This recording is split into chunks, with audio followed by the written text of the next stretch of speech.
ప్రియమైన Sophia Joseph ministries YouTube ప్రేక్షకులారా, ఈ mother Teresa బాల్యాన్ని తెలియజేస్తున్నాను మీకు. ఇప్పుడు ఈ ఎపిసోడ్ 2లో మరి కంటిన్యూ చేస్తున్నాను. ఆ చిన్నతనంలోనే 12 సంవత్సరాల వయసులోనే మరి జ్వరంతో పడి ఉన్నటువంటి ముసలవానికి ఎలా హాస్పిటల్లో చేర్పించి మరి టీచర్కి చెప్పి చిన్నతనంలోనే అలాంటి మానవ సేవేయాలని దృఢ నిశ్చయం చేసుకుందని నేను చెప్పాను. ఇక తర్వాత ఇప్పుడు చెప్పేది ఏంటంటే, ఇక ఆ రోజుల్లో యుగోస్లేవియాకి చెందిన క్రైస్తవ మత గురువులు భారతదేశంలోని బెంగాల్ ప్రాంతంలో ఉండేవాళ్ళు. వాళ్ళ ద్వారా భారతదేశ ఔన్నత్యాన్ని తెలుసుకుంది. ఆ రోజుల్లో ఇక అనుకుంది కదా, నేను కూడా మఠకన్యగా మారిపోవాలి, సేవ చేయాలని చెప్పి దృఢ నిశ్చయం చేసుకుంది. కాబట్టి ఆవిడ ఎంక్వైరీ చేస్తే ఆ రోజుల్లో యుగోస్లేవియాకు చెందిన క్రైస్తవ మత గురువులు అంటే ఫాదర్స్, వీళ్ళు భారతదేశంలోని బెంగాల్ ప్రాంతంలో ఉండేవాళ్ళు. పశ్చిమ బెంగాల్, ఆ బెంగాల్ ప్రాంతంలో ఉండేవాళ్ళు అని చెప్పి తెలుసుకుంది. వాళ్ళ ద్వారా భారతదేశ ఔన్నత్యాన్ని తెలుసుకుంది, గొప్పతనాన్ని. ఈ గురువుల ద్వారా భారతదేశం యొక్క గొప్పతనం, ఆ హిమాలయ పర్వతాలు, ఆ కొండలు, ఆ లోయలు, తర్వాత ఆ ప్రకృతి, తర్వాత ఇదంతా ప్రశాంతమైనటువంటి వాతావరణం, అసలు భారతదేశం యొక్క ఎల్లలు ఇవన్నీ కూడా చాలా గొప్పగా ఉంటాయి అని చెప్పేసి తెలుసుకుంది. భారతదేశ సౌందర్యం చూడాలని తలంచింది. అయితే ఇండియా వెళ్ళి, భారతదేశానికి వెళ్ళి ఆ ఇండియా యొక్క సౌందర్యాన్ని అంతా, కొండలు, లోయలు, గుట్టలు, అరణ్యాలు, మరి ఇవన్నీ కూడా చాలా జాగ్రత్తగా చూసి చూడాలని చెప్పేసి అనుకుంది. అందుకోసమే ఈవిడ ఏం చేసింది, మిషనరీగా అనగా నన్నగా మారడానికి ఆజ్ఞిస్తున్న 18వ ఏట 1928లో ఐర్లాండ్లోని లోరేటో కాన్వెంట్ అనే మఠంలో చేరి శిక్షణ పొందింది. అనుకోవటమే తడవగా ఏం చేసిందంటే, ఆవిడ మిషనరీగా అంటే నన్నగా మారడానికి, సిస్టర్గా మారడానికి తన 18వ ఏట 1928లో ఐర్లాండ్లోని లొరేటా కాన్వెంట్ అనే మఠంలో చేరి శిక్షణ పొందింది. కాన్వెంట్లో అని చెప్పే కదా, అమ్మగారులుగా మారడానికి, అక్కడ శిక్షణ పొందడానికి. ఈ కాన్వెంట్ పేరు లొరేటో అనేటువంటి కాన్వెంట్లో చేరి శిక్షణ పొందింది. 1929వ సంవత్సరంలో డార్జిలింగ్ ప్రాంతంలో ప్రత్యేకంగా మఠకన్య శిక్షణకై వచ్చింది. 29లో 1929 సంవత్సరంలో డార్జిలింగ్ ప్రాంతంలో ఈ ప్రత్యేకంగా మఠకన్య శిక్షణకై వచ్చింది. ఇలా హిమాలయాల ప్రశాంత వాతావరణంలో ఆమె మఠకన్య దీక్షను కొనసాగించింది. హిమాలయ పర్వతాల యొక్క ప్రశాంత వాతావరణం చూడండి. మనక్కడ ఈ సాధువులందరూ కూడా ఏం చేస్తారంటే హిమాలయానికి వెళ్ళి తపస్సు చేసుకునేవాడు. ప్రశాంతంగా ఉంటుంది అక్కడ పొల్యూషన్ ఏముండదు, శబ్ద కాలుష్యం ఉండదు, ప్రశాంతంగా ఉండదు. అక్కడికి వెళ్ళి చేసుకునేవాళ్ళు. అలాంటి వాతావరణంలోనే ఈవిడ మఠకన్య దీక్షను ప్రారంభించింది. ఆ తర్వాత ఉపాధ్యాయురాలుగా తన జీవితం ప్రారంభించి కలకత్తా మురికివాడల్లో నివసిస్తూ ఒక పూట గంజికి కూడా నోచుకొని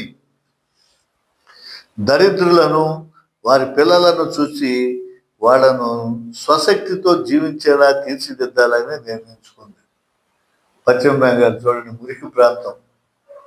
ఇక అక్కడి నుంచి ఇవిడ ఏం చేస్తుంది, శిక్షణ పూర్తయిపోయిన తర్వాత ఈ నర్స్, ఈ అమ్మగారులు శిక్షణ పూర్తయిపోయిన తర్వాత ఖాళీగా ఉండరు. ఏం చేస్తారంటే హాస్పిటల్లో కానీ, పాఠశాలలో కానీ ఎక్కడన్నా పని చేస్తూ వాడు సంపాదించినటువంటి ధనాన్ని పేద ప్రజలకు ఖర్చు పెడుతూ, వాళ్ళు తింటూ వాళ్ళు జీవనం సాగిస్తూ ఉంటారన్నమాట.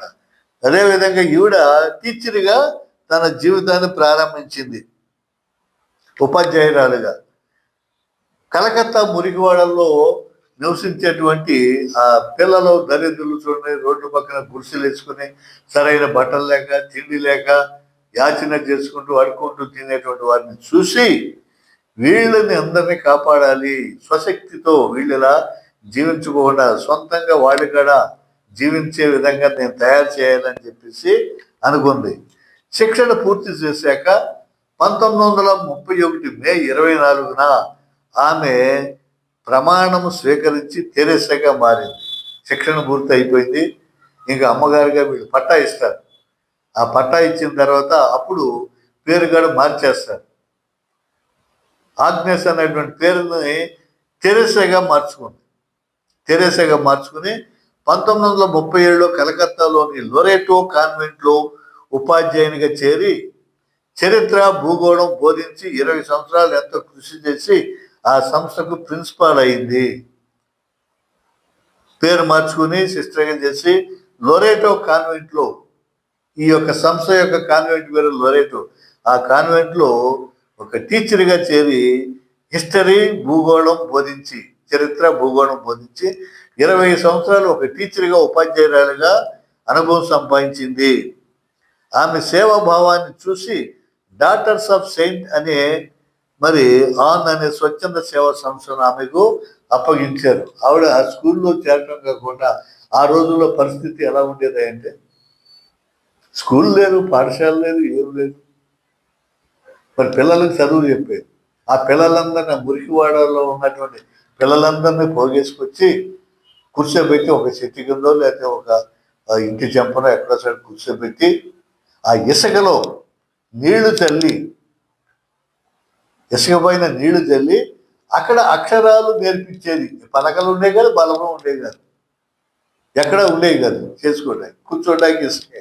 ఆ ఇసుకలో నీళ్లు చల్లి ఏబిసి అనేటువంటి ఇంగ్లీష్ అక్షరాలు అవని, కలకత్తా భాషలో బెంగాలీ భాష అవని, ఏదన్నా అవని ఆ ఇసుకలోనే చక్కగా అక్షరాలు నేర్పించి వాళ్ళకి చక్కగా తల దూకోవటం, స్నానాలు చేయటం, ఇంటింటికి వెళ్ళి శుభ్రంగా ఉండటం చెప్పేది. ఆ పిల్లలకి సరైన భోజనం కూడా, ఆహారం కూడా లేకపోతే ధనవంతుల ఇళ్ళకి వెళ్ళిపోయి, అయ్యా మా పిల్లలు తిండి లేదు, కొద్దిగా పాలు ఇవ్వండి అని చెప్పేసి ఒక్కొక్కరికి ఒక్కొక్క గ్లాసు ఆ పాలు ఎత్తుకొచ్చి ఇళ్ళంటే ధనవంతుల ఇళ్ళ చుట్టూ తిరిగి ఆ పాలు తీసుకొచ్చి వాళ్ళకి ఒక్కొక్క గ్లాసు పాలు ఇచ్చి తాగిచ్చేది. బట్టలు ఏమన్నా, పాత బట్టలు ఏమైనా ఉంటే వాళ్ళు అడుక్కొచ్చి వీళ్ళకి బట్టలు ఇచ్చేది. అలా పిల్లలందరిని ఆకట్టుకుని, తల్లిదండ్రులను ఆకట్టుకునేసరికి అక్కడ ఒక అమ్మ ఈవిడ బాగా చేస్తుందని చెప్పేసి ఒక స్వచ్ఛంద సేవా సంస్థను ఈవిడికి అప్పగించారు. సెయింట్ ఆన్స్, దాని పేరు సెయింట్ ఆన్స్ అనేటువంటి స్వచ్ఛంద సేవా సంస్థనే అప్పగిస్తే ఆ స్వచ్ఛంద సేవలో పనిచేస్తూ ధనవంతుల వీళ్ళందరి దగ్గరికి వెళ్ళి తిరిగి పని చేస్తూ పిల్లల్ని తీసుకొచ్చి వాళ్ళకి నాగరికత, చక్కగా మాట్లాడటం, తలదూకోవటం, స్నానం చేయటం, గౌరవించడం, పెద్దల్ని విశేషం చెప్పటం, ఇవన్నీ కూడా నేర్పిస్తూ అక్కడ ఉన్నటువంటి ప్రజలందరినీ ఆకట్టుకున్నానన్నమాట. 1946 సంవత్సరంలో ఒకసారి ఆమె రైల్లో డార్జిలింగ్కి వెళ్తుంది. రైలు ప్రయాణం చేస్తుంది. రైలు పెట్టెలో కొనిగిపాట్లు పడుతున్న దరిద్రులను చూసి వారిలో క్రీస్తు స్వరూపాన్ని దర్శించింది. ఇక చూడండి, జనరల్ బోగీలో చూసారా, కిటకిటలాడుతూ కిక్కురుస్తాడు, కింద కొంతమంది పడుకుంటారు, సీట్లు నిద్రపోతారు, కిక్కిరిసిపోయి సరైన బట్టలు ఉండవు, ఏమి ఉండవు. అలా దరిద్రంగా వాళ్ళు టికెట్లు కూడా తీసుకోరు. అంత ఇదిగా ఉండేసి వాళ్ళని చూసింది. అయ్యో భగవంతుడా, మనుషులందరినీ సమానంగా సృష్టించావు కదా, వేళలో ధనవంతులు, పేదవారు, ఈ దరిద్రులు ఏంటి పరిస్థితి అని చెప్పేసి ఆవిడ నిద్ర చాలక కూర్చోటాకేమో సీటు లేదు, పడుకుంటాకేమో స్థలం చాలు, కులిగిపాట్లు పడుతున్నటువంటి దరిద్రుల గురించి ఆలోచిస్తూ ఉంటుంటే యేసు ప్రభు యొక్క స్వరం, క్రీస్తు ప్రభు యొక్క స్వరం మదర్ తెరేసాకి వినిపిస్తుంది. దీనులకు సేవ చేయమని క్రీస్తు ప్రభు ఆదేశించినట్లుగా అనిపించింది. ఆయన స్వరం మెల్లగా వినిపించింది. ఇలాంటి పేదలకి సేవ చేయమ్మా, నా బిడ్డ, నా కుమార్తె, ఇలాంటి వారికి సేవ చేయి అని చెప్పేసి క్రీస్తు ప్రభు యొక్క స్వరం మెల్లిగా వినిపించింది. అంతే ఆ స్వరం వింది. తన యావత్ జీవితాన్ని పేద ప్రజలకే వినియోగించాలని, తన ఉపాధ్యాయ వృత్తిని పేద ప్రజలకే వినియోగించాలని, తన ఉపాధ్యాయ వృత్తిని వదిలి సేవా కార్యక్రమాలు చేపట్టింది. అవును ప్రభా, నేను చేస్తాను, నేను ఖచ్చితంగా చేస్తానని చెప్పేసి, నా జీవితం అంతా ఎలాంటి పేదలకే నేను అంకితం చేస్తానని చెప్పేసి దృఢ నిశ్చయం ఏర్పాటు చేసుకుని, ఈ ఒక్క కాన్వెంట్లో ఉండి చదువు చెప్తేనే నాకు అవదు కాబట్టి నేను ప్రతి ఇంటికి, ప్రతి మురికి వాడికి తిరిగి వైద్యం చేయాలి. వీళ్ళకి వైద్యం కూడా నేర్పిస్తారు, సిస్టర్స్కి, నర్స్కి. ఉపాధ్యాయ వృత్తి కాదు, వైద్యం కూడా. అందుకని వాళ్ళ హాస్పిటల్స్ కూడా ఉంటాయి. అమెరికన్ హాస్పిటల్ అలాంటి హాస్పిటల్స్లో ఎక్కువ ఈ సిస్టర్సే కనపడతారు. వాళ్ళే నర్సులుగా ఉంటారు, వాళ్ళే డాక్టర్లుగా ఉంటారు, సేవ చేస్తూ ఉంటారు అన్నమాట. చేపట్టింది. పాట్నాలో అమెరికన్ మెడికల్ మిషనరీ సిస్టర్స్ వద్ద నర్సుగా శిక్షణ పొంది కలకత్తా తిరిగి వచ్చింది. ఇలా మరి రోగులకు కూడా సేవ చేయాలి కదా, అందుకనే నర్సు శిక్షణ పొందింది. ఎక్కడ? మిషనరీ సిస్టర్స్ వద్ద నర్సుగా శిక్షణ పొంది కలకత్తా తిరిగి వచ్చింది. కలకత్తాలోని మోతీజీల్ ప్రాంతం వద్ద మురికివాడది. ఈ మురికివాడల్లో, మురికివాడ అంటే సరైన రోడ్లు ఉండవు, డ్రైనేజీలు ఉండవు, ఆ పక్కనే గుడిసెలు తెచ్చుకుని మరి మరి పగలంతా యాచన చేసుకుంటూ ఏదో పని దొరికితే వెళ్తారు, లేకపోతే లేదు. వచ్చింది ఆ కట్టెల పొలాలతో వండుకోవటం చేయటం చేసి జీవిస్తారు. అర్థం పడుకోవటానికి సరైన దుప్పటి ఉండదు, కప్పు దోమలు, మరి బ్యాక్టీరియా, ఇవన్నీ కూడా చాలా అస్తవ్యస్తంగా ఉంటాయి అన్నమాట. మురికివాడ. అనాథులైన బాలబాలికల ఆదరణకు నోచుకోలేక కొట్టుమిట్టాడే ప్రాంతం అది. ఎవరు చూడరు, పట్టించుకోరు. ఎవడ పని వాడిది, ఎవడు సంపాదన వాడిది, ఎవడు ఉద్యోగం వాడిది. వీళ్ళని ఎవరు పట్టించుకునేవాడు లేరు. వీళ్ళు అసలు మనుషులుగా కూడా చూడరు. వారికి విద్యాబుద్ధులు నేర్పాలని ఆమె నిర్ణయించుకుంది. సదరు కప్పబడే తెల్లని చీర నుదురు. ఇవి డ్రెస్ ఏంటో తెలుసా? ఈ నుదురంతా చూడండి, ఇక్కడ కనిపిస్తూ ఉంటుంది చక్కగా. మరి నుదురు కప్పబడే తెల్లని చీరను హిందూ సాంప్రదాయ ప్రకారముగా ధరించింది. హిందూ సాంప్రదాయ ప్రకారం, మన భారతదేశ సాంప్రదాయం ఏంటంటే చీర కట్టుకోవటం ఆడవాళ్ళు. అది నీలిరంగు చీరను చక్కగా కనబడకుండా నుదురు కప్పబడేటువంటిగా ధరించింది. ఈ ఫోటో చూస్తే మనకు కనిపిస్తుంది మదర్ తెరెసా యొక్క ఆ డ్రెస్ కోడ్ విధానం అనేది మనకి కనిపిస్తుంది. చూడండి, మదర్ తెరెసా చూడండి, చక్కని బొమ్మ, తల్లి. ఇక వాళ్ళ భావాలు మనకి, మన భావాలు వాళ్ళకి తెలియాలంటే భాష నేర్చుకోవాలి. లాంగ్వేజ్ చాలా ప్రధానం. అందుకనే బెంగాలీ భాష నేర్చుకుంది. బెంగాలీ, పశ్చిమ బెంగాల్ కదా, ఆ బెంగాల్ లాంగ్వేజ్ నేర్చుకుంది. బిడ్డలను చేరదీసి విద్యా బోధన ప్రారంభించింది. ఆ పిల్లలందరూ నేను చెప్పాను కదా ఇందాక, పోగేసుకొచ్చి మరి ఆ విద్యా బోధన వాళ్ళకి అక్షరాలు నేర్పడం మొదలుపెట్టింది.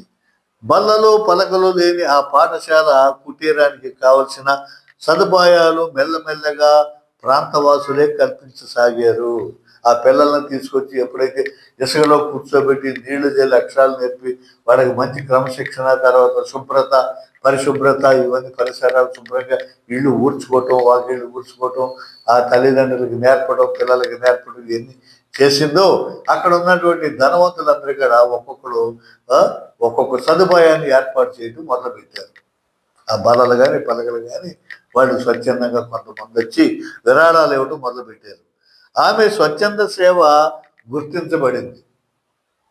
బాగా మంచి సేవ చేస్తుంది. ఇలాంటి ఆవిడకి మనం సేవ చేస్తే దేవుడికి చేసినట్టు పిల్లల్ని బాగా చూసుకుంటుందని చెప్పేసి గుర్తించబడింది. 1948లో భారతదేశ పౌరసత్వం కూడా తెరెసాకి లభించింది. ఇక భారతదేశంలో స్థిర నివాసం ఏర్పాటు చేసుకుంది కాబట్టి అక్కడ ఓటు హక్కు అవన్నీ కూడా సంపాదించుకుంది. అక్కడే వాళ్ళలో కలిసి మమేకమైంది కాబట్టి భారతదేశ పౌరసత్వం కూడా ఎప్పుడు 1948లో ఈవిడికి లభించింది. తాను పనిచేసిన ప్రక్కనే ఉన్న మురికివాడైన మోతీజిల్లో ఆమె 1948 డిసెంబర్ 21న పాఠశాల ప్రారంభించింది.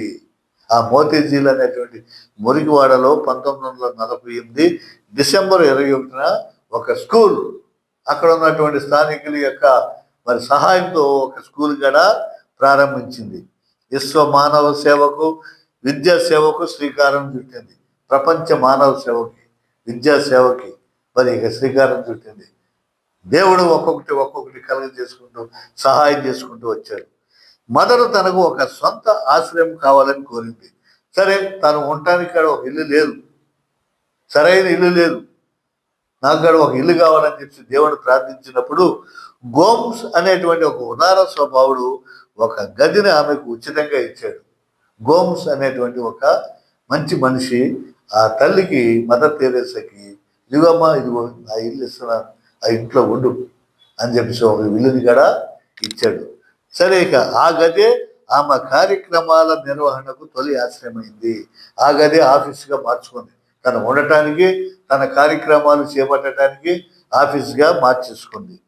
ఆమెతో పాటు చారుమ, సుభాషిణి అనేటువంటి మరొక ఇద్దరు సేవకులు చేరారు. ఈవిని చూసి మరొక ఇద్దరు సిస్టర్స్ వచ్చి మేము కూడా సేవ చేస్తాం, అమ్మ నీకు హెల్ప్గా ఉంటామని చెప్పేసి వాళ్ళు చేరారు. వాళ్ళ పేరేమిటంటే చారుమ, సుభాషిణి దాస్ చేరారు. సుభాషిణి దాస్ అనే ఈ బెంగాలీ వనిత సిస్టర్ ఆగ్నెస్గా పేరు మార్చుకొని తెరేసాకు సహాయపడడం ప్రారంభించింది. ఈ బెంగాలీ వనిత ఎవరో సుభాషిణి దాస్ అనేటువంటి ఆవిడ సిస్టర్ ఆగ్నేస్గా పేరు మార్చుకుంది. ఈవిడ సొంత పేరేమో ఆగ్నేసు, కాబట్టి ఆగ్నేస్గా మార్చుకుంది. ఎవరో మదర్ తెరేసా పేరు ఆగ్నేస్ కదా, అలా పేరు మార్చుకుని ఈవిడ ప్రారంభించింది. కాబట్టి చిన్న చిన్న నీటి బొట్లు కలిసి మహాసముద్రముగా ఏర్పడినట్లు తర్వాత అదే విశ్వవిఖ్యాత సంస్థగా రూపొందింది. ఇప్పుడు చూడండి, వర్షం ఒక్కసారి కుండపోతలాగా బిందులో నీళ్లు దిమ్మరిచ్చినట్టు పడదు. ఒక్కొక్క చినుకు పడి అది మహా నదుల్లాగా, నదులన్నీ కలిసి సముద్రంలో మారినట్లు గుంటలు, చేలు మరియు అన్నీ కలిసేస్తుంది. అలాగే ఏ సేవ చేసినా ఒక వ్యక్తితోనే ప్రారంభమవుతుంది, ఇద్దరితోనే ప్రారంభమవుతుంది. వాళ్ళే రాను రాను వాళ్ళు గొప్ప సంస్థగా తయారవుతారు. అదేవిధంగా చారుమ, సుభాషిణి దాస్ వీళ్ళిద్దరు కూడా మదర్ తెరేసాకి సహాయంగా ఉంటూ మరి వీళ్ళు ఆ సంస్థను అభివృద్ధి చేయటానికి పూనుకున్నారు. మరి ఈ రకంగా ఆవిడ యొక్క స్వచ్ఛంద సేవ, ఆ సేవా గుణ తత్పరత ఆ కలకత్తా నగరంలో ప్రారంభమైంది. మరి మిగతాది నెక్స్ట్ పాఠంలో నేను తెలియజేస్తాను. మీకు నమస్కారం.